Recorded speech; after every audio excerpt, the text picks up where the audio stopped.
Nel 2020 il prodotto interno lordo dovrebbe salire dello 0,5%, nel 2021 dello 0,9% e nel 2022 dell'1,1%.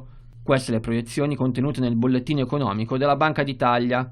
L'attività economica, lievemente cresciuta nel terzo trimestre dello scorso anno, è rimasta pressoché stazionaria nel quarto, continuando a risentire soprattutto della debolezza del settore manifatturiero.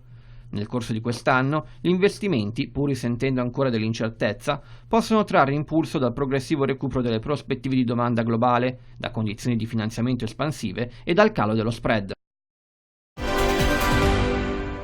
A novembre 2019 l'Istat stima un calo delle esportazioni del 4,2% rispetto a ottobre e del 5,9% su base annua. Stabili invece su base mensile le importazioni. Il calo dell'export è legato in particolare a una flessione dell'8,1% delle vendite verso i mercati extra-UE, mentre quella verso l'area UE è stata dello 0,9%. Nel trimestre settembre-novembre 2019, rispetto al precedente, c'è stato un aumento delle esportazioni dell'1,4% e un calo dello 0,6% delle importazioni.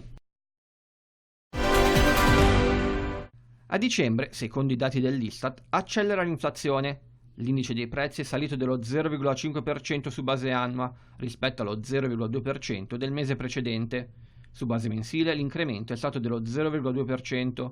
In media nel 2019 i prezzi al consumo registrano una crescita dello 0,6%, dimezzando quella del 2018, quando era stata dell'1,2%.